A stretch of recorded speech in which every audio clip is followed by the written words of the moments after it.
الحمدللہ وکفا والصلاة والسلام علی عباده الذین اصطفیٰ خصوصاً علی افضلہم وخاتم النبیین محمد الامین وعلی آلہ وصحبہ اجمعین اما بعد فاعوذ باللہ من الشیطان الرجیم بسم اللہ الرحمن الرحیم افتطمعون ان يؤمنوا لكم وقد كان فريق منهم يسمعون كلام الله ثم يحرفونه من بعد ما عقلوه وهم يعلمون صدق الله العظيم رب اشرح لي صدري ويسر لي امري واحلل عقدة من لساني يفقهوا قولي اللهم ربنا الهمنا رشدنا واعذنا من شرور انفسنا اللهم ارنا الحق حقا وارزقنا اتباعه وارنا الباطل باطلا وارزقنا اجتنابه اللهم وفقنا لما تحب وترضى اللهم ربنا آنس وحشتنا في قبورنا وارحمنا بالقرآن العظيم اللهم اجعله لنا إماما ونورا وهدى ورحمة اللهم ذكرنا منه ما نسينا وعلمنا منه ما جهلنا وارزقنا تلاوته آناء الليل وآناء النهار واجعله لنا حجة يا رب العالمين آمین۔ اب تک ہم نے سورہ بقرہ کے 8 رکوع اور اس پر مستزاد صرف 3 آیات کا مطالعہ کیا ہے۔ آج میں چاہتا ہوں کہ ہماری رفتار قدرے تیز ہو۔ تو یہ جو سلسلہ مضمون چل رہا ہے خطاب بے امت سابقہ امت مسلمہ بنی اسرائیل، ان کے ساتھ خطاب کا سلسلہ سورہ بقرہ میں 5ویں رکوع سے شروع ہوا اور 15ویں رکوع کے آغاز تک چلے گا۔ یہ 10 رکوع ہیں۔ عرض کر چکا ہوں بار بار، اور اس کو میں چاہتا ہوں آپ اچھی طرح ذہن نشین کر لیں کہ اس میں سے پہلا رکوع جو ہے وہ دعوت کا ہے، وہ بہت فیصلہ کن ہے۔ یہی وجہ ہے کہ دیکھیے اس رکوع کا آغاز ہوا یا بنی اسرائیل اذکروا نعمتی التی انعمت علیکم واوفوا بعہدی اوف بعہدکم وایای فارہبون، اور خود بخود ظاہر ہو رہا ہے اسلوب کلام سے کہ اگلے رکوع سے بات کا رنگ بدل گیا ہے۔ یا بنی اسرائیل اذکروا نعمتی التی انعمت علیکم وانی فضلتکم علی العالمین واتقوا یوما لا تجزی نفس عن نفس شیئا ولا يقبل منها شفاعة ولا يؤخذ منها عدل ولا هم ينصرون۔ یہ تہدید کا انداز ہے، دھمکی کا انداز ہے۔ تو میں نے عرض کیا تھا کہ 5واں رکوع اس خطاب میں بمنزلہ فاتحہ ہے، بہت اہم ہے، اور بقیہ جو 9 رکوع ہیں ان میں بریکٹ کا انداز ہے کہ 2 آیتوں سے بریکٹ شروع ہوتی ہے، انہی 2 آیتوں پر بریکٹ ختم ہوگی۔ یہ ملامت کا خطاب ہے، اور ان کے خلاف ایک مفصل فرد قرارداد جرم جو ہے وائد کی گئی ہے، جس کے نتیجے میں وہ اس منصب سے معزول کر دیے گئے جس پر 2000 برس سے فائز تھے، اور ان کی جگہ پر اب امت محمد، نئی امت مسلمہ علی صاحب الصلاۃ والسلام، اب اس کا نصب، اس کی انسٹالیشن اور اس کی انسٹالیشن سیریمنی کے طور پر تحویل قبلہ کا معاملہ۔ یہ ربط کلام اگر سامنے نہ رہے تو انسان کھو جاتا ہے قرآن مجید کی طویل صورتوں کو پڑھتے ہوئے کہ بات کہاں سے چلی تھی، کدھر جا رہی ہے، کیا ربط ہے، کیا تعلق ہے، سیاق کلام کیا ہے۔ اس کو میں اس لیے بار بار، حالانکہ مجھے معلوم ہے کہ وقت کم ہے، لیکن میں اس چیز کو زیادہ اہمیت دے رہا ہوں۔ اب ان 9 رکوعوں کے مضامین میں کچھ تو واقعات ہیں، تم نے یہ کیا، تم نے یہ کیا، تم نے یہ کیا۔ ظاہر بات ہے ترجمہ تو کرنا ہوگا، کچھ مختصر وضاحت بھی کرنی ہوگی، لیکن ان کے تفصیل میں جانے کی ضرورت نہیں ہے۔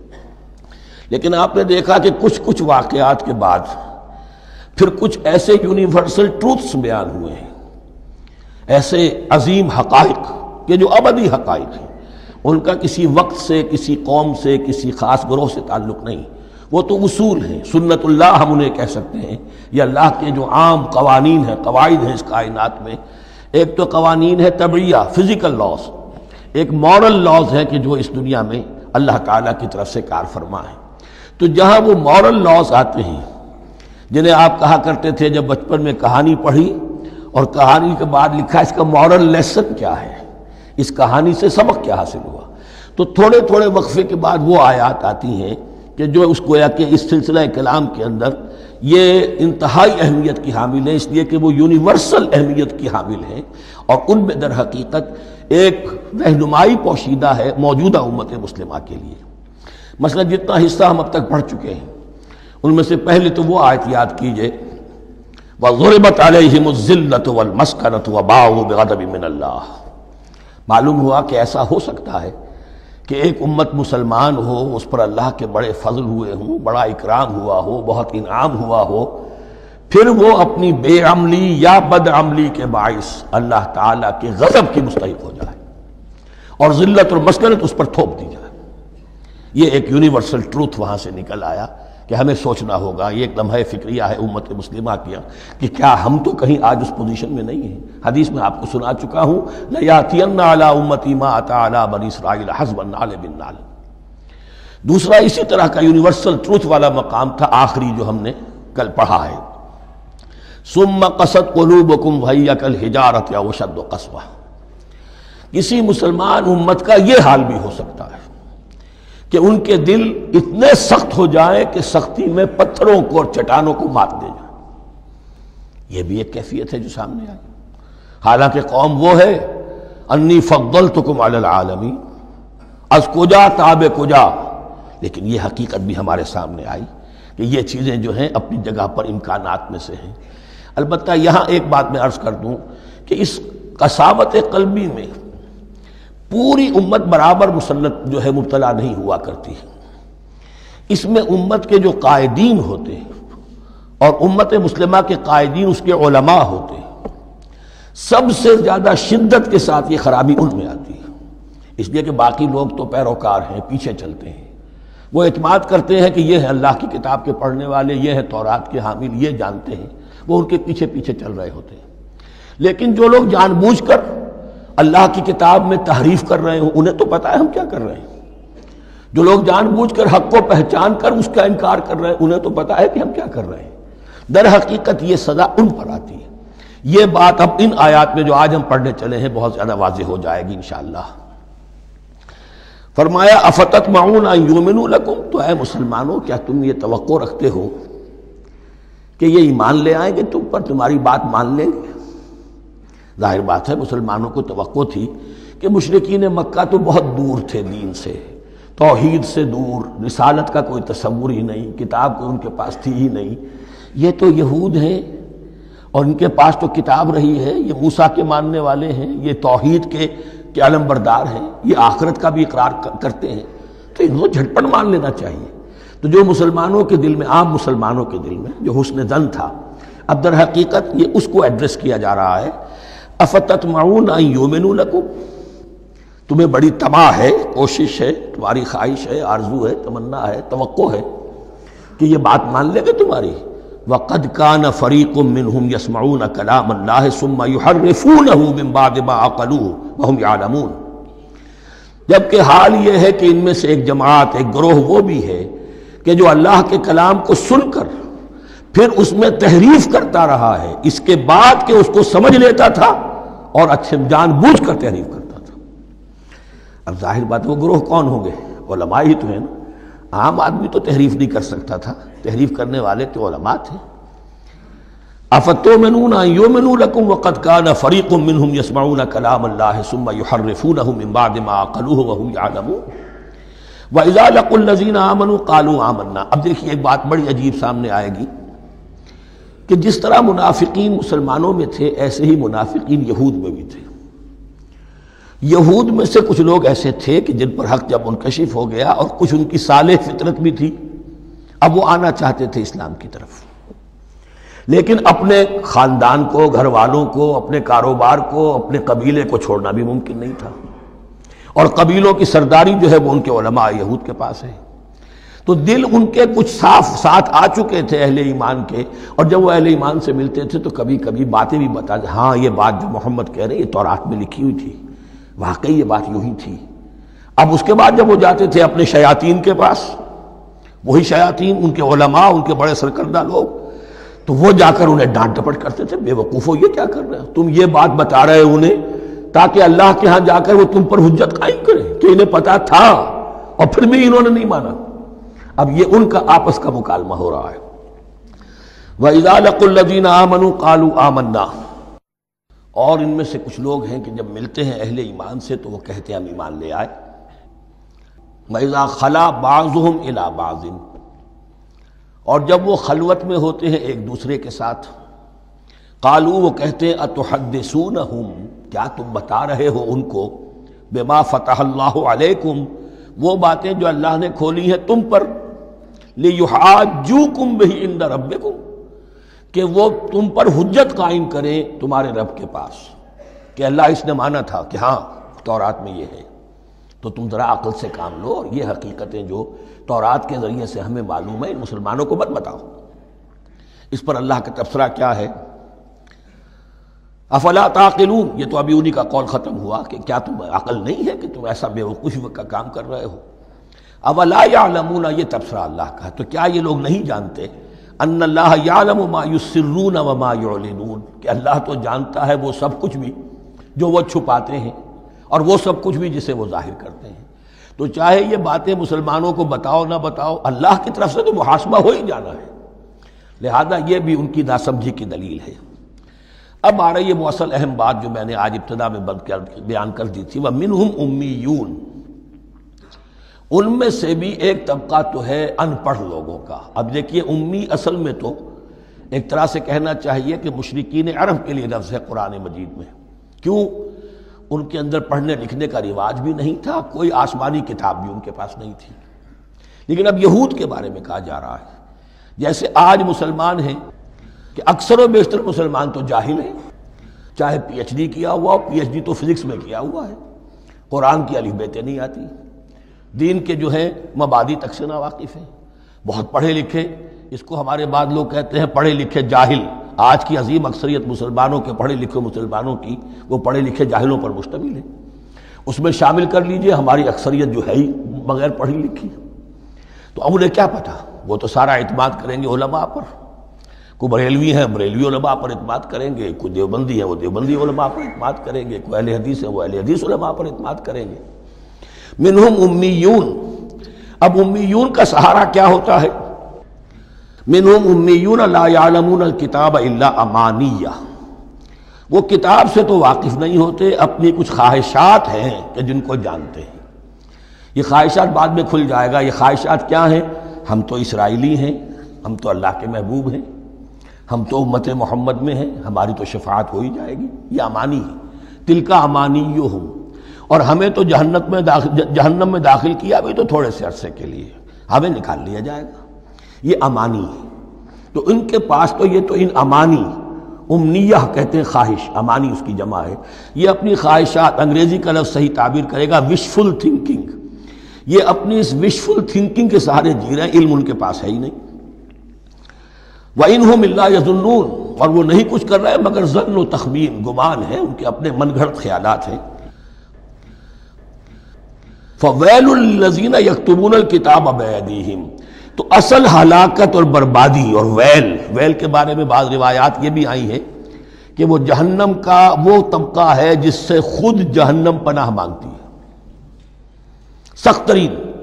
تو وہ ویل، وہ تباہی جو ہے ان کے لیے ہے جو کتاب لکھتے ہیں اپنے ہاتھ سے، ثم یقولون ھذا من عند اللہ، اور پھر کہتے ہیں یہ اللہ کی طرف سے ہے، لیشتروا بہ ثمنا قلیلا، تاکہ حاصل کر لیں اس سے کچھ بڑی گھٹیا سی حقیر سی قیمت، یعنی فتویٰ نویسی جس کا معاملہ ہے۔ اب کوئی شخص آیا، اس نے ایک رائے پوچھی، انہوں نے اپنا جو بھی ہے وہ لکھا، کہا یہی دین کا تقاضا ہے، بس یہی علم ہے، یہی اللہ کی بات ہے۔ اب اس میں کتنا کچھ واقعتاً انہوں نے صحیح بات کہی ہے، کتنی ہٹ درمی سے کام لیا ہے، کتنی کسی رشوت کے مبنی کو رائے دی ہے، خود بدلتے نہیں قرآن کو بدل دیتے ہیں، وہ کس درجہ فقیہان حرم بے توفیق۔ تو یہ ان کے علماء کا کردار تھا۔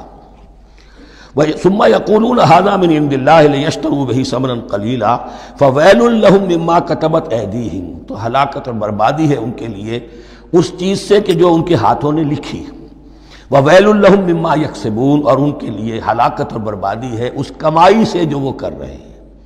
یہ سارا دھندا جو ہے فتویٰ فروشی کا اور دین فروشی کا، اس کے لیے تباہی وہ اپنے لیے مول لے رہے ہیں، اس سے کوئی ان کو اللہ تعالیٰ کے ہاں کوئی اجر و ثواب نہیں ملے گا۔ وقالوا، اب یہ آگے امانی، وقالوا لن تمسنا النار الا ایاما معدودہ، وہ کہتے ہیں ہمیں تو آگ چھو ہی نہیں سکتی، ہاں گنتی کے چند دن، صرف یہ کہ دوسروں کی آنکھوں میں دھول جھونکنے کے لیے کہ کوئی اعتراض نہ کر دے، اللہ ہمیں آگ میں پھینکا جا رہا اور ان کو نہیں پھینکا جا رہا، یہ ہم سے بھی بدتر تھے کردار میں، تو شاید ان کا منہ بند کرنے کے لیے چند دن کے لیے ہمیں جہنم میں ڈال دیں گے، پھر فوراً نکال لیں۔ وقالوا لن تمسنا النار الا ایاما معدودہ، اور وہ کہتے ہیں کہ نہیں چھو سکتی ہمیں آگ مگر گنتی کے چند دن۔ قل اتخذتم عند اللہ عہدا، ان سے کہیے کیا تم نے اللہ سے کوئی عہد لے لیا ہے، کوئی قول و قرار ہو گیا ہے؟ فلن یخلف اللہ عہدہ، کہ تمہیں یہ یقین ہے کہ اللہ اپنے عہد کے خلاف نہیں کرے گا؟ ام تقولون علی اللہ ما لا تعلمون، یا تم اللہ کی طرف اس بات کی نسبت کر رہے ہو، تہمت لگا رہے ہو، جڑ رہے ہو یہ بات اللہ پر جو تم نہیں جانتے، جس کے لیے تمہارے پاس کوئی علم نہیں ہے۔ بلا من کسب سیئۃ، اب یہ انتہائی وہ یونیورسل ٹروتھس جو ہیں جو میں نے کہا تھا، ابدی حقائق، اس کی عظیم ترین حقیقت آ رہی ہے، نوٹ کیجئے۔ بلا، کیوں نہیں، من کسب سیئۃ، جس شخص نے جان بوجھ کر ایک گناہ کمایا، لیکن گناہ بڑا، کبائر، صغائر نہیں، سیئۃ، یہ اس کی جو تنکیر ہے وہ ایک کا فائدہ بھی دے رہی ہے اور تفخیم کا بھی۔ جس نے بھی جان بوجھ کر کسبا، ایک گناہ کمایا، فاحاطت بہ خطیئتہ، اور اس کی خطا نے اس کا گھیراؤ کر لیا، یعنی ایک ہی گناہ ہے، سود کھا رہا ہے، باقی نماز ہے، تہجد ہے، یہ ہے وہ ہے، لیکن اس ایک گناہ کی برائی بھی اتنی اس کے گرد جو ہے چھا جائے گی کہ پھر اس کی یہ ساری نیکیاں ختم ہو کر رہ جائیں، ایک گناہ۔ بلا من کسب سیئۃ واحاطت بہ خطیئتہ فاولئک اصحاب النار هم فیہا خالدون۔ اس میں ہمارے مفسرین نے یہ لکھا ہے کہ اس کی خطا کاری اتنی اس کے اوپر چھا جائے کہ ایمان کا کوئی اثر باقی نہ رہے۔ اور المعاصی برید الکفر، یہ علماء کے ہاں اصول ہے کہ یہ جو گناہ ہوتے ہیں یہ ڈاک ہے کفر کی، ہوتے ہوتے گناہ پر مداومت مداومت مداومت، اگر اس پر چلتا ہے تو اصل میں ہوتے ہوتے ہوتا یہ ہے کہ اسے پتہ بھی نہیں ہوتا، وہ اپنے آپ کو مسلمان سمجھتا ہے، اندر سے ایمان ختم ہو چکا ہوتا ہے۔ دیمک کی طرح جو ہے وہ دروازے کی چوکھٹ جو ہے کھائی گئی، اوپر صرف ایک ونیئر لگا ہوا ہے جو نظر نہیں آ رہا۔ یہ عقل جو ہے اللہ نے دیمک کو بھی دی ہے کہ چھوٹی سی چھپٹی چھوڑ دینا تاکہ دھوکہ کھاتے رہیں لوگ گھر والے، باقی یہ کہ اندر سے کھوکھلا کر دیا۔ اولئک اصحاب النار، یہ آگ والے ہیں، ہم فیہا خالدون، جو اس میں ہمیشہ ہمیشہ رہیں گے۔ یہ ہے قاعدہ کلیہ، قرآن کا قطعی اور ابدی فیصلہ۔ والذین آمنوا وعملوا الصالحات، ہاں اس کے برعکس جو لوگ ایمان لائیں اور نیک عمل کریں۔ اب نیک عمل میں ہر شخص نے اپنا اپنا نظریہ بنا رکھا ہے۔ مراد نیک عمل قرآن مجید کا کیا ہے؟ دین کے سارے تقاضوں کو ادا کرنا، وہ نیک عمل ہوگا۔ آپ نے ایک نیکی لے لی، یتیم خانہ کھول دیا، بڑی فاؤنڈیشن بنا دی، بیواؤں کا انتظام ہو رہا ہے، لیکن کاروبار میں سودی لین دین ہے، جھوٹ ہے، فریب ہے، دھوکہ ہے، سب چل رہا ہے، تو یہ نہیں ہے۔ دین کے تقاضے یہ بھی ہے کہ دین کو قائم کرنے کی جد و جہد میں لگو، اس کی شرائط پوری کرو۔ تو فرمایا والذین آمنوا وعملوا الصالحات اولئک اصحاب الجنہ ہم فیہا خالدون، وہ ہیں جنت والے اور وہ اس میں ہمیشہ ہمیشہ رہیں گے۔ وَإِذْ أَخَذْنَا مِيثَاقَ بَنِي إِسْرَائِيلَ لَا تَعْبُدُونَ إِلَّا اللَّهَ، اور یاد کرو جب کہ ہم نے بنی اسرائیل سے عہد لیا تھا تم نہیں عبادت کرو گے کسی کی سوائے اللہ کے۔ وَبِالْوَالِدَيْنِ إِحْسَانًا، اور اس کے ساتھ دوسرا حکم، اور یہ اہم مقام ہے کہ اللہ کے حق کے فوراً بعد والدین کے حق کا ذکر قرآن مجید میں 4 مقامات پر آیا، ان میں سے ایک مقام یہ ہے وَبِالْوَالِدَيْنِ إِحْسَانًا، والدین کے ساتھ نیک سلوک کرو گے، وَذِي الْقُرْبَى، اور قرابت داروں کے ساتھ بھی، وَالْيَتَامَى، اور یتیموں کے ساتھ بھی، وَالْمَسَاكِينَ، اور محتاجوں کے لیے بھی، وَقُولُوا لِلنَّاسِ حُسْنًا، اور لوگوں سے اچھی بات کہو، اچھی بات کہو، صحیح بات کہو، امر بالمعروف کرتے رہو، نیکی کی دعوت دیتے رہو، وَأَقِيمُوا الصَّلَاةَ وَآتُوا الزَّكَاةَ، اور نماز قائم کرو، قبائل قائم رکھو اور زکوٰۃ ادا کرو گے، یہ گویا کہ معاہدہ ہو رہا ہے۔ ثُمَّ تَوَلَّيْتُمْ، پھر دیکھو تم نے اس سے پیٹھ موڑ لی، إِلَّا قَلِيلًا مِّنكُمْ، سوائے تم میں سے تھوڑے سے لوگوں کے، وَأَنْتُمْ مُعْرِضُونَ، اور تم ہو ہی پھر جانے والے، تمہاری یہ عادت گویا کہ طبیعت ثانیہ ہے۔ اب ایک خاص مثال آ رہی ہے، اس کے بعد پھر ایک بہت بڑا یونیورسل ٹروتھ آئے گا۔ مثال کیا ہے؟ اللہ نے ان سے ایک عہد لیا تھا، وَإِذْ أَخَذْنَا مِيثَاقَكُمْ، ہم نے تم سے یہ عہد بھی لیا تھا، لَا تَسْفِكُونَ دِمَاءَكُمْ، دیکھو اپنا خون نہیں بہاؤ گے، یعنی آپس میں جنگ نہیں کرو گے، لڑو گے نہیں، تم بنی اسرائیل ایک وحدت بن کر رہو گے، جیسے کہ قرآن مجید میں آیا ہے انما المؤمنون اخوۃ، تم بھائی بھائی ہو، لا تسفکون دماءکم، اپنا خون نہیں بہاؤ گے، ولا تخرجون انفسکم من دیارکم، اور نہ ہی تم نکالو گے اپنے کچھ لوگوں کو ان کے گھروں سے۔ اب یہاں مجھے وضاحت کرنی پڑے گی ورنہ بات سمجھ میں نہیں آئے گی کہ جب حضرت یوشع ابن نون کی سرکردگی میں بنی اسرائیل نے فلسطین کو فتح کرنا شروع کیا، اور سب سے پہلے جیریکو فتح کیا گیا شہر، اس کے بعد جب سارا فلسطین فتح کر لیا تو انہوں نے ایک مرکزی حکومت قائم نہیں کی، 12 قبیلوں نے 12 حکومتیں بنا لی، جیسے 12 چشمے تھے پانی کے ویسی 12 حکومتیں۔ اب ظاہر بات ہے جہاں 12 حکومتیں ہوں گی تو وہ طوائف الملوکی جس کو کہتے ہیں، آپس کی کھٹ پٹ ہوتی تھی، جنگیں ہوتی تھی، پھر ان میں سے ایک دوسرے پر حملہ کر کے وہاں کے لوگوں کو نکال باہر کرتے تھے، بھاگنے پر مجبور کر دیتے تھے، تو یہ تھی ان کی کیفیت۔ لیکن اس کے بعد پھر جب وہ لوگ چلے گئے کہیں کفار کے ملک میں چلے گئے، اب کفار نے جو ہے ان کو لا کر اور ان کے سامنے ان کے ہاں بیچنا چاہا، چونکہ غلام بن گئے وہاں جا کر، یا انہوں نے غلام بنا لیا، تو اب فدیہ دے کر چھڑا رہے ہیں کہ ہمیں حکم دیا گیا ہے کہ جو بھی تمہارا اسرائیلی بھائی ہو اس کو فدیہ دے کر چھڑا لو اگر کہیں وہ اسیر ہو جائے۔ تو ایک حکم کو تو مانا نہیں اور دوسرے پر عمل ہو رہا ہے۔ حکم تو یہ تھا کہ آپس میں خون ریزی کرو ہی نہیں، وہ اس حکم کو تو توڑ دیا، لیکن بڑے متقیانہ انداز میں اب جو اس وقت اس کی وجہ سے جو غلام بن گئے یا اسیر ہو گئے اب ان کو چھڑوا رہے کہ اللہ کا حکم ہے، شریعت کا حکم ہے۔ یہ ہے وہ تضاد جو مسلمان امتوں کے اندر ہو جاتا ہے، اس پر آئے گا وہ یونیورسل ٹروتھ۔ وَإِذْ أَخَذْنَا مِيثَاقَكُمْ لَا يَسْتَسْفِكُونَ دِمَاءَكُمْ، جب یاد کرو جب کہ ہم نے تم سے عہد لیا تھا کہ تم اپنا خون نہیں بہاؤ گے، وَلَا تُخْرِجُونَ أَنفُسَكُم مِّن دِيَارِكُمْ، اور نہ ہی تم اپنے آپ کو اپنے لوگوں کو ان کے گھروں سے نکالو گے، ثُمَّ أَقْرَرْتُمْ وَأَنْتُمْ تَشْهَدُونَ، پھر تم نے اقرار کیا تھا اس عہد کو اور قول و قرار کو مان لیا تھا پورے شعور کے ساتھ، تشہدون مانتے ہوئے، ثُمَّ أَنْتُمْ هَؤُلَاءِ، پھر تم وہی ہو، تم ہی ہو وہ تو تقتلون انفسکم، اپنے ہی لوگوں کو قتل بھی کرتے ہو، وتخرجون فریقا منکم من دیارہم، اور اپنے ہی لوگوں میں سے کچھ لوگوں کو ان کے گھروں سے باہر نکالتے ہو، تظاہرون علیہم بالاسم والعدوان، ان پر چڑھائی کرتے ہو گناہ کے ساتھ بھی اور زیادتی کے ساتھ بھی، وَإِن یاتوکم اسارا، اور اگر وہ قیدی بن کر تمہارے پاس آتے ہیں تفادوہم، تو اب تم ان کا فدیہ دے کر انہیں چھڑاتے ہو، وَهُوَ مُحَرَّمٌ عَلَيْكُمْ إِخْرَاجُهُمْ، حالانکہ ان کا تو نکالنا ہی تم پر حرام کیا گیا تھا۔ اب یہ واقعہ آپ نے پڑھ لیا، سمجھ لیا، اب دیکھیے اس سے جو سبق ہے، مورل لیسن ہے جو ابدی ہے، أَفَتُؤْمِنُونَ بِبَعْضِ الْكِتَابِ وَتَكْفُرُونَ بِبَعْضٍ، تو کیا تم ہماری شریعت کے ایک حصے کو مانتے ہو اور ایک کو نہیں مانتے؟ اب دیکھیے یہ الفاظ اب ہوں گے تعویل عام، جہاں کہیں بھی یہ طرز عمل ہوگا تو یہ آیت اس کو کور کرے گی۔ افتؤمنون ببعض الکتاب وتکفرون ببعض، تو کیا تم مانتے ہو ہماری کتاب کے ایک حصے کو اور ایک کو نہیں مانتے؟ فما جزاء من یفعل ذلک منکم، تو نہیں ہے کوئی سزا اس کی جو یہ حرکت کرے تم میں سے، الا خزی فی الحیات الدنیا، سوائے اس کے کہ دنیا کی زندگی میں رسوائی ہو، ذلت ہو، ویوم القیامہ، اور قیامت کے دن یردون الی اشد العذاب، وہ لوٹا دیے جائیں شدید ترین عذاب میں، وما اللہ بغافل عما تعملون، اور اللہ تعالیٰ غافل نہیں ہے اس سے جو تم کر رہے ہو۔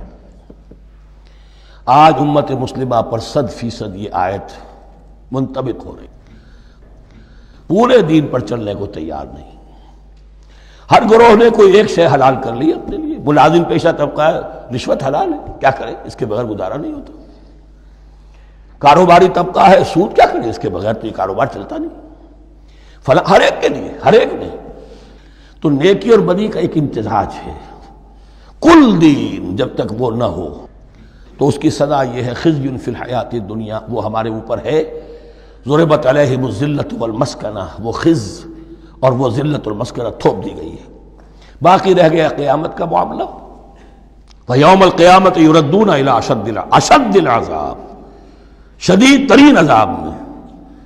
تو اپنے طرز عمل سے تو ہم اس کے مستحق ہو گئے ہیں، باقی اللہ تعالیٰ کی رحمت جو ہے دستگیری فرما لے اس کا اختیار ہے۔ لیکن دھمکی کا پھر انداز دیکھیے، وَمَا اللَّهُ بِغَافِلٍ عَمَّا تَعْمَلُونَ، اللہ غافل نہیں ہے اس سے جو تم کر رہے ہو۔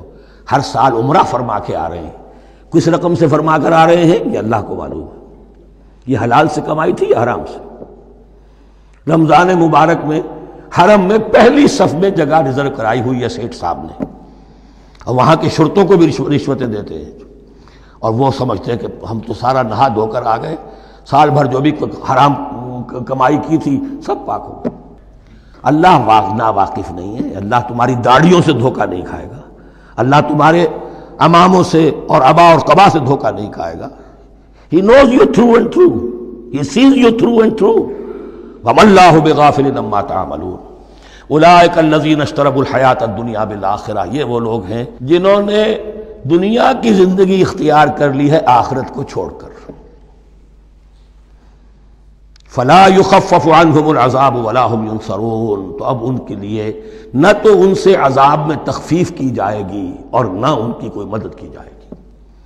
وَلَقَدْ آتَيْنَا مُوسَى الْكِتَابَ وَقَفَّيْنَا مِن بَعْدِهِ بِالرُّسُلِ، اور ہم نے موسیٰ کو کتاب دی تورات، اور قفینا من بعدہ بالرسل، اور پھر اس کے بعد پے بپے لگاتار ہم رسول بھیجتے رہے۔ ایک بات نوٹ کر لیجئے گا، لفظ رسول اور لفظ نبی میں کچھ فرق ہے، اس وقت تفصیل میں جانے کا موقع نہیں ہے، لیکن یہ تین جوڑے الفاظ کے ایسے ہیں قرآن مجید کی اصطلاحات کے کہ وہ تینوں مترادف کے طور پر بھی استعمال ہو جاتے ہیں اور علیحدہ علیحدہ اپنا مفہوم بھی رکھتے ہیں۔ اور اس کا ایک اصول یہ علماء نے بنایا ہے کہ اذا اجتمع تفرقا وَإِذَا تَفَرَّقَ اجتمع۔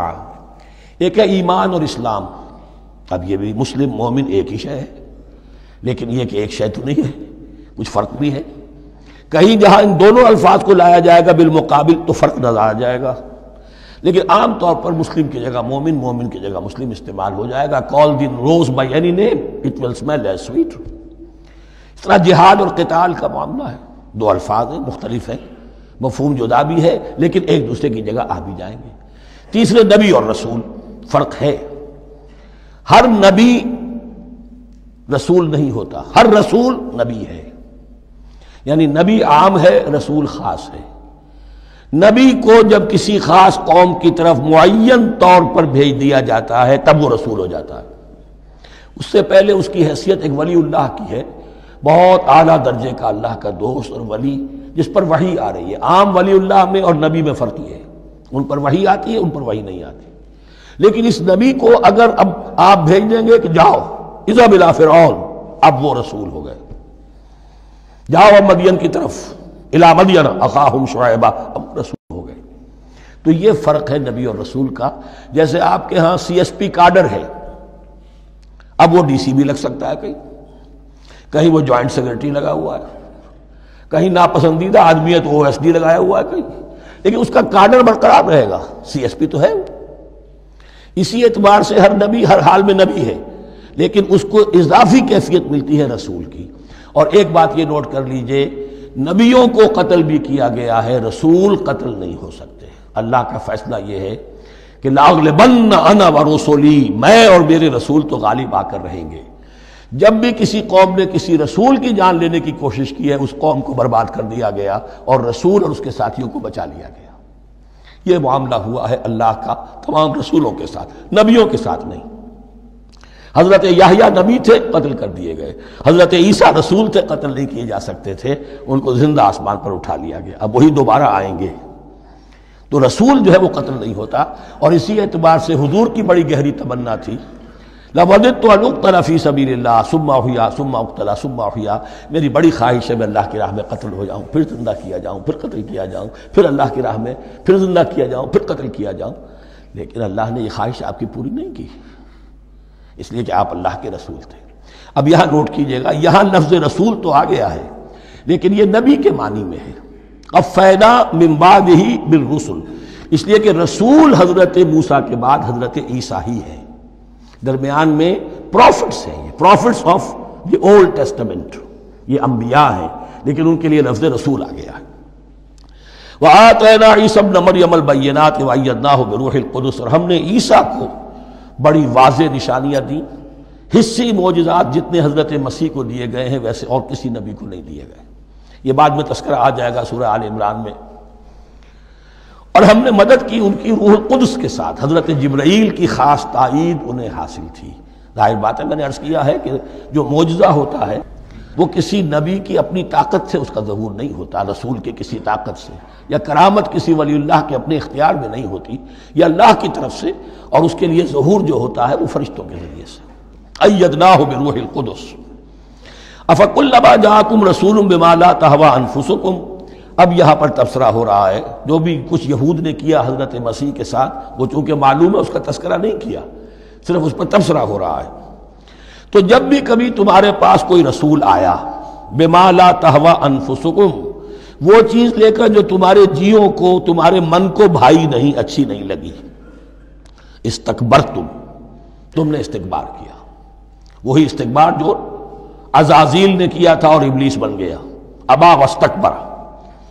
استکبرتم ففریقا کذبتم وفریقا تقتلون، تو کچھ کو تو تم نے صرف ان کی تردید ہی کی اور کچھ کو تم نے قتل بھی کیا۔ تقتلون، تو یہ انبیاء کے قتل ہو سکتا ہے۔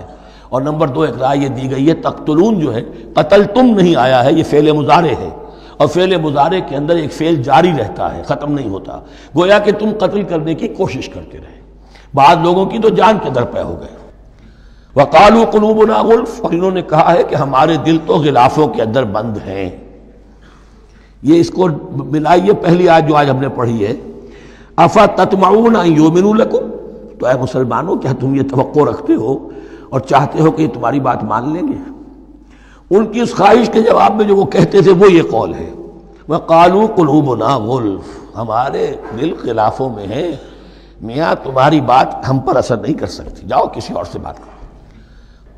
آج بھی آپ کو یہ الفاظ سننے کو مل جائیں گے، قلوبنا غلف، ہمارے دل تو غلافوں میں ہیں، بڑے مضبوط ہیں، مستحکم ہیں، تمہاری بات اس میں گھر کر ہی نہیں سکتی۔ بل لعنہم اللہ بکفرہم، یہ ہے تبصرہ۔ جس کو یہ کہہ رہے ہیں کہ ہمارے دل محفوظ ہیں اور غلافوں میں ہیں، حقیقت میں تو ان پر لعنت ہو چکی ہے اللہ کی طرف سے ان کے کفر کی وجہ سے۔ فقلیلا ما یؤمنون، تو واقعتاً اب کم ہی ہوں گے ان میں سے جو ایمان لائیں گے۔ ولما جاءہم کتاب من اللہ مصدق لما معہم، اب یہاں پر ذکر ہو رہا ہے خود حضور صلی اللہ علیہ وسلم کا، اور جب آ گئی ان کے پاس کتاب اللہ کے پاس سے، یعنی یہ قرآن، مصدق لما معہم، جو اس کی تصدیق کرتے ہوئے آیا جو ان کے پاس ہے۔ میں اس کی وضاحت کر چکا ہوں، قرآن ایک طرف تصدیق کرتا ہے تورات اور انجیل کی، اور دوسری طرف وہ مصداق بن کر آیا ہے تورات اور انجیل کی پیشن گوئیوں کا۔ وَكَانُوا مِن قَبْلُ يَسْتَفْتِحُونَ عَلَى الَّذِينَ كَفَرُوا، اور ان کا حال یہ تھا کہ وہ آخری کتاب اور آخری نبی کے حوالے اور واسطے سے اللہ تعالیٰ سے فتح کی دعائیں کیا کرتے تھے کافروں کے خلاف۔ ہوتا کیا تھا کہ یہ 3 قبیلے مدینے میں آ گئے کہ جو یہودی تھے، بنو قینقاع، بنو نذیر اور بنو قریظہ، اسی میں وہاں رہتے تھے اوس اور خزرج جو یمن سے آئے تھے، اصل عربی قبائل تھے، پھر آس پاس کے قبائل بھی تھے، وہ سب کے سب امیین میں سے تھے، ان کے پاس نہ کوئی کتاب، نہ کوئی شریعت، نہ کسی نبوت سے آگاہ۔ اب ان کے آپس میں جب لڑائیاں ہوتی تھیں اور یہ مار کھاتے تھے، سرمایہ دار تھے، دولت والے تھے، عام طور پر بزدل تھے، لہذا جب بھی کبھی مقابلہ ہوتا تھا مار کھاتے تھے، تو وہاں یہ کہا کرتے تھے کہ ابھی تو تم ہمیں مار لیتے ہو، دبا لیتے ہو، نبی آخری زمان کی آنے کا وقت آ چکا ہے، وہ نئی کتاب لے کر آئیں گے، جب وہ آئیں گے ہم ان کے ساتھ ہو کر جب تم سے جنگ کریں گے تو تم ہمیں شکست نہیں دے سکو گے، ہمیں فتح حاصل ہوگی۔ اور دعا کیا کرتے تھے اللہ اس نبی آخر الزمان کا ظہور جلد ہو تاکہ اس کے واسطے سے اور اس کے ذریعے سے اس کے صدقے ہمیں فتح مل سکے۔ یہ دعائیں تھیں، چونکہ خزرج اور اوس کے لوگوں نے ان کی یہ دعائیں سنی ہوئی تھیں۔ یہی وجہ ہے کہ حج میں سن 11 نبوی کے حج میں یا سن 10 نبوی کے حج میں جب وہاں پر 6 آدمیوں سے حضور نے بات کی جو خزرج کے تھے، سب کے سب انہوں نے کلنکھیوں سے ایک دوسرے کو دیکھا، معلوم ہوتا ہے یہ وہی نبی ہے جن کا ذکر یہ یہودی کرتے ہیں، تو اس سے پہلے کہ وہ ایمان لائے تم ایمان لے آؤ۔ گویا کہ وہ علم بالواسطہ طور پر جو انہیں پہنچا تھا وہ ان کے لیے کتنا بڑا سرمایہ بن گیا، ان کی نجات کا ذریعہ بن گیا۔ اور وہ علم جو ان کے پاس تھا تعصب کی وجہ سے اور تکبر کی وجہ سے وہ اسی طرح رہ گئے. فذهب الله بنورهم وتركهم في ظلمات لا يبصرون صم بكم عمي فهم لا يرجعون. ولما جاءهم كتاب من عند الله مصدق لما معهم وكانوا من قبل يستفتحون على الذين كفروا فلما جاءهم ما عرفوا كفروا. تو جب ان کے پاس آ گئے وہ چیز جسے انہوں نے پہچان لیا پھر انہوں نے کفر کیا. فلعنۃ اللہ علی الکافرین. تو اللہ کی لعنت ہے ایسے کافروں پر. بئس ما اشتروا به انفسهم ان یکفروا بما انزل اللہ بغیا ان ينزل اللہ من فضلہ علی من یشاء من عبادہ. بہت بری شے ہے جس کے عوض کہ انہوں نے اپنی جانوں کو فروخت کر دیا. یعنی دنیا کا حقیر سا نفع، یہاں کی حقیر سی مسندیں، یہاں کا جو بھی چودراہٹیں ہیں، جو بھی ان کی حیثیت ہے، صرف اس کا قربانی دینے کو تیار نہیں. یہی تو سبب ہے، اس کی وجہ سے کفر کر رہے ہیں پہچان کر. تو بری ہے وہ شے جس کے لیے انہوں نے اپنے آپ کو بیچ دیا. ان یکفروا کہ وہ کفر کر رہے ہیں اس وجہ سے بما انزل اللہ بغیا جو اللہ نے نازل فرمایا ہے. اور کفر کیوں کر رہے ہیں؟ اس زدم زدہ میں ان ينزل اللہ من فضلہ علی من یشاء من عبادہ کہ اللہ تعالیٰ نے نازل کر دیا ہے اپنے اس فضل میں سے اپنے بندوں میں سے جس پر چاہا. وہ اس امید میں تھے کہ وہ اسرائیلی ہی ہوگا. جب 1400 برس تک نبوت ہمارے پاس رہی، اب فترت کا زمانہ ہے، 600 برس گزر گئے، اب آخری نبی آنا ہے. ان کو گمان یہ تھا وہ ہم میں سے ہی ہوگا. یہاں یہ ہوا کہ یہ رحمت اللہ کی اور یہ فضل جو ہے بنی اسماعیل پر ہو گیا. اس کی وجہ سے زدم زدہ بغین، اس بغین کے لفظ کو اچھی طرح نوٹ کر لیجئے. یہ اختلاف جو ہوتا ہے دین میں اس کا اصل سبب یہ بغین کا لفظ آئے گا بار بار قرآن مجید میں. یہ بغین کیا ہے؟ جس سے عہد حاضر کے ایک خاص جو مکتب فکر ہے سائیکالوجی کا، ایڈلر کا، اس میں یہ قرار دیا گیا ہے کہ انسان کے جو موٹیوز ہیں، جو اس کا انسٹنکٹس ہیں، ان میں ایک بہت پاورفل موٹیو جو ہے to dominate, urge to dominate. میں اس کی بات کیوں مانوں، یہ کیوں نہ میری مانے، یہ ڈومینیشن. تو بغین، بغیا کے معنی بھی ہے حد سے بڑھنا، تجاوز کرنا. تو وہ اپنی حد سے بڑھ کر دوسروں کے اوپر روب گانٹنے کے لیے یہ سارا انہوں نے کیا اس وجہ سے کہ بنی اسماعیل کے ایک شخص محمد صلی اللہ علیہ وسلم پر اللہ تعالیٰ نے یہ رحمت نازل فرما دی. فباؤوا بغضب علی غضب. تو وہ لوٹے غضب پر غضب لے کر، یعنی تہ بر تہ غضب ہے ان پر اللہ تعالیٰ کا. وَلِلْكَافِرِينَ عَذَابٌ مُّهِينٌ. اور ایسے کافروں کے لیے اہانت آمیز، مہین اہانت سے بنا ہے، اہانت آمیز عذاب ہے. وَإِذَا قِيلَ لَهُمْ آمِنُوا بِمَا أَنزَلَ اللَّهُ. اور جب ان سے کہا جاتا ایمان لاؤ اس پر جو اللہ نے نازل فرمایا، قَالُوا نُؤْمِنُ بِمَا أُنزِلَ عَلَيْنَا. ہم ایمان رکھتے ہیں اس پر جو ہم پر نازل ہوا. وَيَكْفُرُونَ بِمَا وَرَاهُ. اور وہ کفر کر رہے ہیں جو اس کے پیچھے ہے. انہوں نے انجیل کا کفر کیا، حضرت مسیح کو نہیں مانا. انہوں نے محمد کا کفر کیا ہے صلی اللہ علیہ وسلم، اور قرآن کو نہیں مانا. وَهُوَ الْحَقُّ مُصَدِّقًا لِمَا مَعَهُمْ. اور وہ کفر کر رہے ہیں حالانکہ وہ حق ہے، سچ ہے، درست ہے، اور تصدیق کرتے ہوئے آیا ہے اس کی جو ان کے پاس ہے. قل، اے نبی ان سے کہیے، فَلِمَ تَقْتُلُونَ أَنبِيَاءَ اللَّهِ. یہاں وہ لفظ واضح ہو گیا. تو پھر کیوں تم قتل کرتے رہے ہو اللہ کے نبیوں کو من قبل، اس سے پہلے. ایسے ہی حق پرست ہو، ایسے ہی جو کچھ تم پر نازل کیا گیا اس پر ایمان رکھنے والے ہو، تو تم نے نبیوں کو کیوں قتل کیا؟ تم نے زکریا کو کیوں قتل کیا علیہ الصلوۃ والسلام؟ تم نے یحییٰ کو کیوں قتل کیا علیہ الصلوۃ والسلام؟ تمہارے تو ہاتھ جو ہے نبیوں کے خون سے آلودہ ہیں. فَلِمَ تَقْتُلُونَ أَنبِيَاءَ اللَّهِ مِن قَبْلِ إِن كُنتُم مُّؤْمِنِينَ. اگر واقعتاً تم ایمان والے ہو.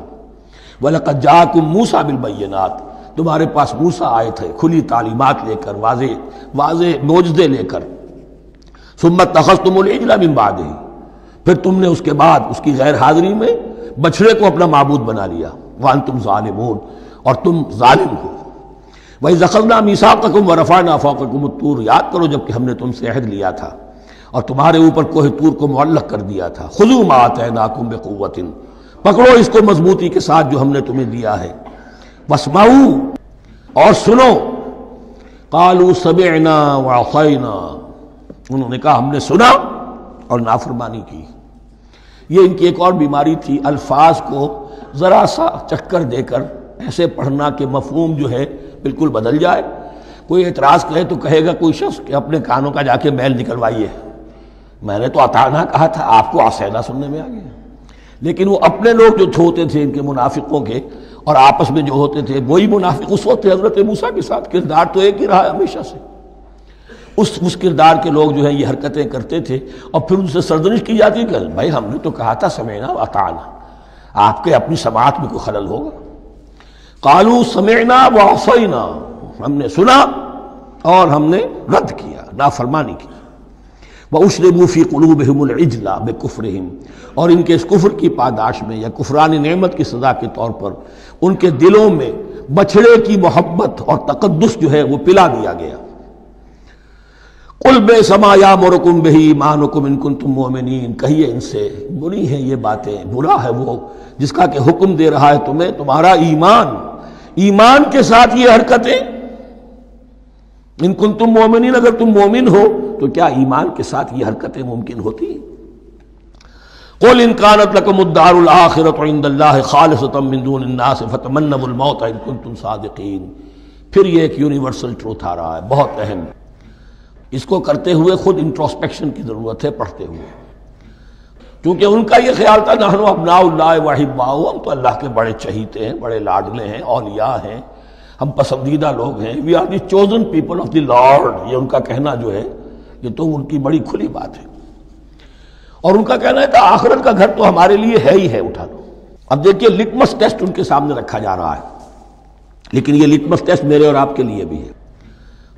قل ان كانت لكم الدار الآخرة عند الله خالصة من دون الناس، اے نبی ان سے کہیے کہ اگر تمہارے لیے آخرت کا گھر اللہ کے پاس خالص کر لیا گیا ہے دوسرے لوگوں کو چھوڑ کر، یعنی تمہاری ریزرویشن ہو چکی ہے وہاں، تمہارے لیے تو جنت ہی جنت ہے، فتمنوا الموت ان کنتم صادقین، تو اگر تم سچے ہو تو تمہیں موت کی تمنا کرنی چاہیے، موت کی تمنا کرو۔ اگر اتنا ہی یقین ہے جنت میں داخل ہونے کا تو دنیا میں رہنا تم پر گراں ہونا چاہیے۔ یہاں کی تو بہت سی کلفتیں ہیں، بہت سی محنتیں ہیں، مشقتیں ہیں، کتنی کتنی کوفت اٹھانی پڑ جاتی ہے۔ یقین اگر ہو کہ آخرت ہے اور وہاں میرا مقام جنت میں ہے تو زندگی تو لائبلٹی معلوم ہونی چاہیے، ایسٹ معلوم نہیں ہونا چاہیے۔ پھر تو دنیا سجن نظر آنی چاہیے، جیسا کہ حدیث میں فرمایا گیا الدنیا سجن المومن و جنت الکافر، یعنی کم سے کم یہ کہ دنیا میں زیادہ رہنے کی آرزو تو نہ ہو، یہ کم سے کم ہے۔ آخرت پر ایمان، اور اگر اپنا معاملہ اللہ کے ساتھ خلوص پر ہے، دھوکے بازی پہ نہیں ہے، بل الانسان علی نفسہ بصیرہ، ہر انسان کو معلوم ہے میں کہاں کھڑا ہوں، آپ کا دل آپ کو بتا دے گا آپ اللہ کے ساتھ دھوکے بازی کر رہے ہیں یا آپ کا معاملہ اللہ کے ساتھ خلوص و اخلاص پر مبنی ہے۔ اگر یقین ہے کہ خلوص و اخلاص پر ہے تو پھر تو یہ ہے کہ زندگی ایسٹ نہیں لائبلٹی، اور دنیا باغ نہیں قید خانہ نظر آنا چاہیے، اور اس میں انسان رہتا ہے ایک مجبوراً، اللہ نے بھیجا ہے رہنا ہے، جو اس کی طرف سے ذمہ داریاں عائد کی گئی ہیں وہ ادا کرنی ہے، لیکن یہاں رہنے کی خواہش یہ اگر ہے تو یا تو آخرت پر ایمان نہیں یا اپنا اللہ کے ساتھ معاملہ خلوص اور اخلاص پر مبنی نہیں۔ دس از دی لٹمس ٹیسٹ۔ فتمنوا الموت ان کنتم صادقین ولن یتمنوہ ابدا، اور یہ ہرگز نہیں کریں گے تمنا اس کی، موت کی، بما قدمت ایدیہم، بسبب ان کرتوتوں کے جو ان کے ہاتھوں نے آگے بھیجے ہوئے ہیں۔ ہر شخص کو معلوم ہے میں نے کیا کمائی کی ہے، کیا بھیجی ہے۔ واللہ علیم بالظالمین، اور اللہ ان ظالموں سے بخوبی واقف ہے۔ وَلَتَجِدَنَّهُمْ أَحْرَصَ النَّاسِ عَلَىٰ حَيَاةٍ، اور تم انہیں دیکھو گے اس دنیا کی زندگی پر تمام انسانوں سے بڑھ کر حریص ہیں، وَمِنَ الَّذِينَ أَشْرَكُوا، یہاں تک کہ مشرکوں سے زیادہ حریص ہیں۔ اور یہ بات صحیح ہے، اہل ایمان کے ساتھ مقابلہ مشرکین نے کیا، کھل کر میدان میں آ کر کیا، ڈٹ کر کیا، اپنی جانیں اپنے باطل معبودوں کے لیے قربان کی۔ یہودی نہیں لڑ سکے، من ورائے جدر، فصیلوں کے پیچھے سے اور ادھر سے، لیکن سامنے آ کر مقابلہ نہیں کر سکے، اس لیے کہ انہیں جانیں بہت عزیز تھی۔ وَلَتَجِدَنَّهُمْ أَحْرَصَ النَّاسِ عَلَىٰ حَيَاةٍ وَمِنَ الَّذِينَ أَشْرَكُوا، حتیٰ یہ کہ مشرکین سے بھی زیادہ یہ دنیا کی زندگی کے حریص ہیں. یود احدہم لو یعمر الف سنہ، ان میں سے ہر ایک کی یہ خواہش ہے کہ کسی طرح اس کی عمر 1000 برس ہو جائے. وما ہوا بمزحزحہ من العذاب ان یعمر، اور اگر ان کو معمر کر بھی دیا جائے، طویل زندگی دے بھی دی جائے، تو عذاب سے تو چھٹکارا نہیں ملے گا، آخرت تو بالآخر تو آنی ہے. واللہ بصیر بما یعملون، اور اللہ دیکھ رہا ہے جو کچھ کہ وہ کر رہے ہیں. قل من کان عدوا لجبریل فانہ نزلہ علی قلبک. اب جیسا کہ میں نے عرض کیا کہ ان کا خیال یہ تھا کہ آخری نبوت کا وقت تو قریب ہے، ہوگا وہ کوئی اسرائیلی، ہوگا ہم میں سے. معاملہ ہو گیا تلپٹ، اللہ نے ان کی آزمائش اتنی بڑی کر لی کہ جنہیں حقیر سمجھتے تھے، بڑی امیین ہیں، ان پڑھ ہیں، نہ ان کے پاس کتاب، نہ کوئی شریعت، نہ کوئی قانون، نہ کوئی ضابطہ، کچھ بھی نہیں. اللہ نے ان میں سے ایک آدمی کو، ایک شخص کو چن لیا. لہذا ان کے لیے اب ان کے اندر دشمنی پیدا ہوئی. کس سے؟ گالیاں دینے لگے حضرت جبرائیل کو، اس نے دشمنی کی ہمارے ساتھ. آ تو رہا تھا پیغام ہم میں سے کسی کے لیے، لے گیا ادھر. اور یہ بات آپ کو شاید بڑی عجیب لگے، لیکن یہ کہ شیخ احمد سرہندی رحمۃ اللہ علیہ نے اپنے مکاتیب میں یہ لکھا ہے کہ اہل تشیع کا ایک فرقہ ایسا بھی رہا ہے، میں نہیں جانتا کہ آج بھی ہے یا نہیں ہے، جس کو غرابیہ کہتے تھے. غرابیہ، ان کا عقیدہ یہ تھا کہ حضرت محمد صلی اللہ علیہ وسلم اور حضرت علی رضی اللہ تعالی عنہ، ان کی ارواح بالکل ایک دوسرے کے ایسے مشابہ تھیں جیسے ایک کوا دوسرے کوے کے مشابہ ہوتا ہے. غراب کوے کو کہتے ہیں. تو جبریل دھوکہ کھا گئے. وہ وہی اللہ نے بھیجی تھی علی کے لیے، لے گئے محمد کے پاس صلی اللہ علیہ وسلم. تو یہ بات جو شیخ احمد سرہندی کی لکھی ہوئی غرابیہ فرقہ ان کا، مجھے یہ نہیں معلوم کہ اب بھی ہے یا نہیں ہے، لیکن یہ بات یہود کے ہاں جو ہے وہ موجود تھی. اور بات جان لیجئے، لَيَأْتِيَنَّ عَلَىٰ أُمَّتِي مَا أَتَىٰ عَلَىٰ بَنِي إِسْرَائِيلَ حَسْبَ النَّعْلِ بِالنَّعْلِ، اس کی حقیقت اور سے اور منکشف ہوتی چلی جائے گی. تو اب یہاں فرمایا قُلْ مَنْ كَانَ عَدُوًّا لِجِبْرِيلَ، اے نبی کہہ دیجئے جو کوئی بھی دشمن ہو گیا ہو جبرائیل کا، فَإِنَّهُ نَزَّلَهُ عَلَىٰ قَلْبِكَ بِإِذْنِ اللَّهِ، تو اس نے تو نازل کیا ہے اس قرآن کو آپ کے دل پر اللہ کے حکم سے. جبرائیل کا اپنا اختیار تو نہیں تھا. مُصَدِّقًا لِمَا بَيْنَ يَدَيْهِ، اور یہ تصدیق کرتے ہوئے آیا ہے اس کی جو اس کے سامنے موجود ہے. وَهُدًى وَبُشْرَىٰ لِلْمُؤْمِنِينَ، اور ہدایت اور بشارت ہے اہل ایمان کے لیے. اور اس کے بعد اب فرمایا جا رہا ہے کہ اللہ اور اس کے رسول اور اس کے ملائکہ یہ ایک آرگینک ہول ہیں، یہ ایک جماعت ہے، ان میں کوئی رکھنا نہیں ہو سکتا، ان میں کوئی اختلاف نہیں ہو سکتا. اگر کوئی جبریل کا دشمن ہے تو وہ اللہ کا دشمن ہے، اگر کوئی اللہ کے سچے رسول کا دشمن ہے تو وہ اللہ کا دشمن ہے، جبریل کا بھی دشمن ہے.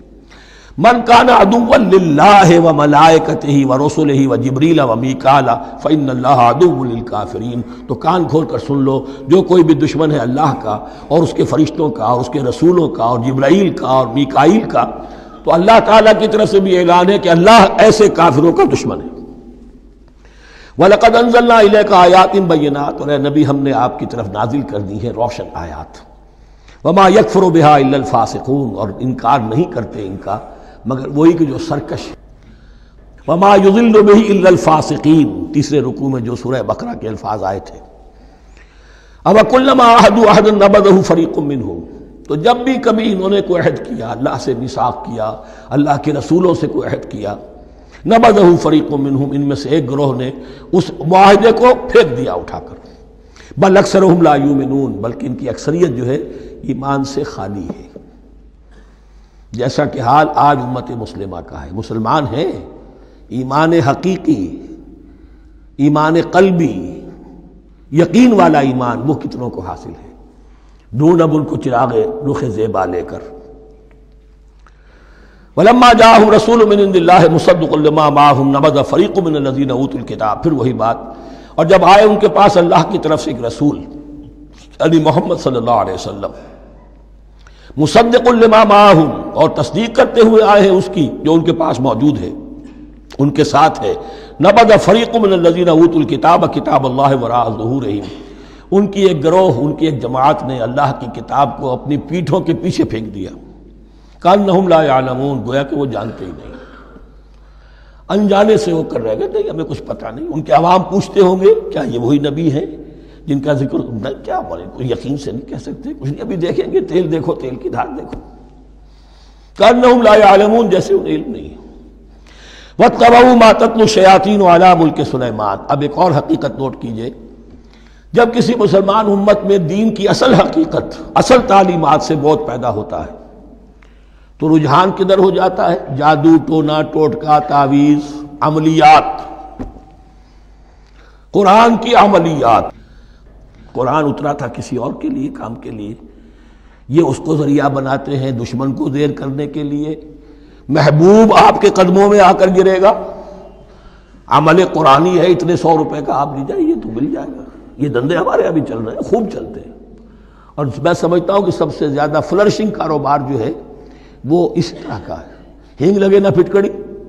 نہ آپ کو کوئی اس میں محنت کرنے کی ضرورت ہے نہ اس کے اندر آپ کو انویسٹ کرنے کی ضرورت ہے اور کاروبار چلتا. تو وہاں بھی کیا ہوا؟ واتبعوا جب دین کی اصل حقیقت کو دور پھینک دیا انہوں نے پیروی کی اس کی ما تتلو الشیاطین علی ملک سلیمان. جو شیاطین جن جو تھے علی ملک سلیمان سے مراد ہے علی عہد ملک سلیمان. حضرت سلیمان کے زمانے میں چونکہ اللہ تعالیٰ نے ان جنات کو حضرت سلیمان کے تابع کر دیا تھا تو وہاں پر چونکہ ان کا اب جو ہے کوئی میل جول زیادہ تھا لوگوں کے ساتھ تو وہ انہیں کچھ اس قسم کی چیزیں سکھاتے رہتے تھے گویا کہ اندر سے تخریب کاری. واتبعوا ما تتلو الشیاطین علی ملک سلیمان وما کفر سلیمان ولکن الشیاطین کفروا. اور سن لو سلیمان نے کبھی کفر نہیں کیا بلکہ یہ شیاطین تھے کہ جو کفر کرتے تھے. جادو کفر ہے لیکن آپ کو نقش سلیمانی آج تک بھی لفظ ملے گا. نقش سلیمانی. آج بھی مسلمان بھی ان چیزوں کو حضرت سلیمان کی طرف منسوب کر رہے ہیں. وہ ظلم اب بھی جاری ہے. وما کفر سلیمان ولکن الشیاطین کفروا یعلمون الناس السحر. وہ لوگوں کو جادو سکھاتے تھے. وما انزل علی الملکین ببابل ہاروت و ماروت. اور جو کچھ نازل کیا گیا 2 فرشتوں پر ہاروت اور ماروت پر بابل میں. بابل یہ ہے پرانا عراق بیبلونیا. نبوکدنضر بھی بیبلونیا کا بادشاہ تھا. نمرود بھی بیبلونیا کا بادشاہ تھا. عراق کے بادشاہوں کا لقب ہی تھا نمرود. نماردہ اس کی جمع ہے. تو حضرت سلیمان کی حکومت جب تھی تو وہاں پر یہ لوگ جنات جو ہیں وہ اس قسم کی تخریب کاری کر رہے تھے. تو اللہ تعالیٰ نے آخری آزمائش کے لیے 2 فرشتوں کو زمین پر اتارا اور وہ انسانی شکل میں لوگوں کو جادو سکھاتے تھے. بتاتے بھی جاتے تھے دیکھو جادو کفر ہے ہم سے مت سیکھو. لیکن اس کے باوجود لوگ سیکھتے تھے. تو گویا کہ ان پر اتمام حجت ہو گیا کہ اب ان کے اندر خباثت جو ہے پوری طریقے سے گھر کر چکی ہے. وما یعلمان من احد. اور وہ نہیں سکھاتے تھے کسی کو بھی حتی یقولا انما نحن فتنۃ فلا تکفر.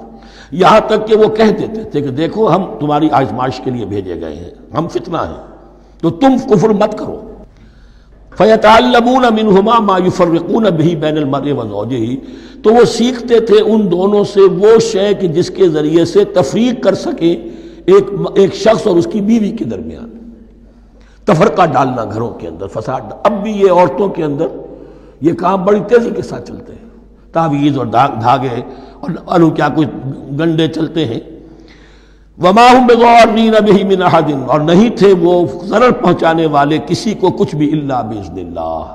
ایمان کا تقاضا یہ ہے کہ چاہے کوئی دوا ہو وہ بھی باذن رب کام کرے گی ورنہ نہیں.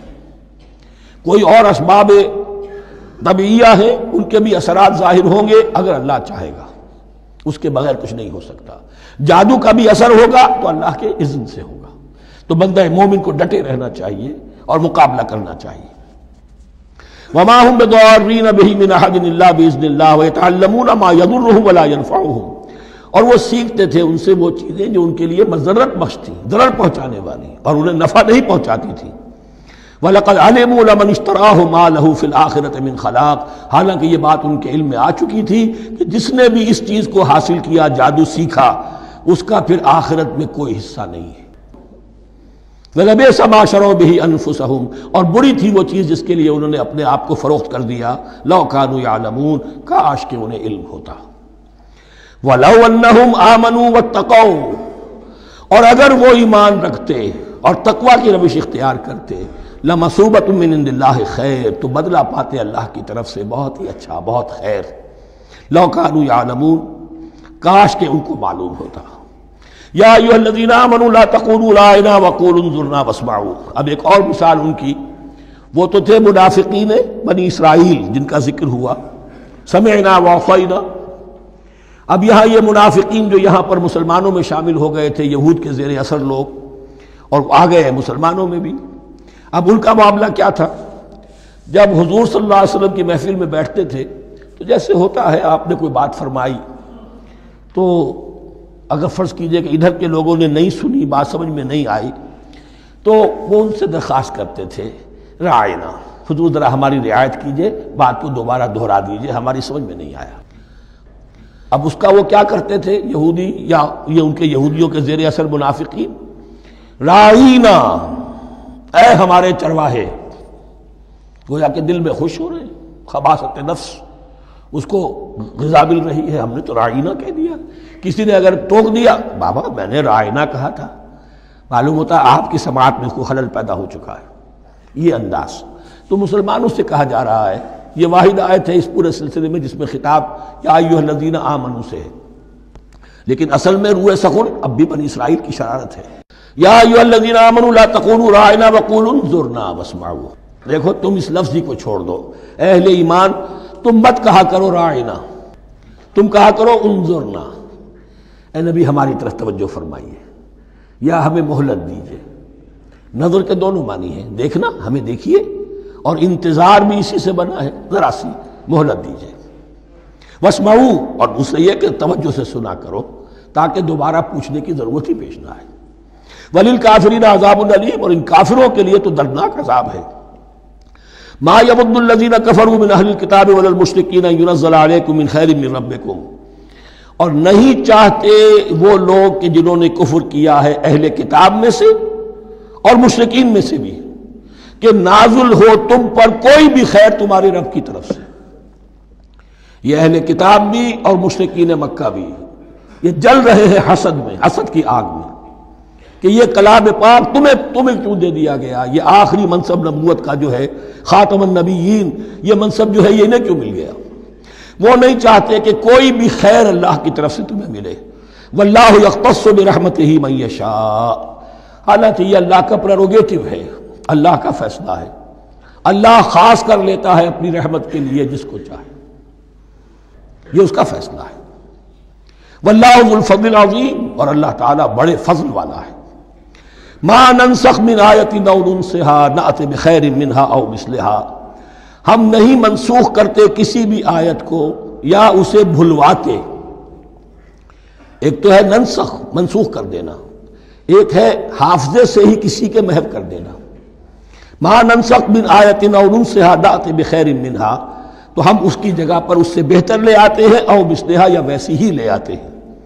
الم تعلم ان اللہ علی کل شیء قدیر، کیا تم یہ نہیں جانتے کہ اللہ تعالیٰ ہر چیز پر قدرت رکھتا ہے، اسے ہر شے کا اختیار ہے۔ الم تعلم ان اللہ لہ ملک السماوات والارض، کیا تم نہیں جانتے کہ اللہ کے لیے ہی اختیار مطلق ہے، بادشاہی ہے آسمانوں اور زمین کی۔ وما لکم من دون اللہ من ولی ولا نصیر، اور نہیں ہے تمہارے لیے اللہ کے سوا کوئی بھی نہ ولی اور نہ مددگار۔ بارک اللہ لی ولکم فی القرآن العظیم ونفعنی وإیاکم بالآیات والذکر الحکیم۔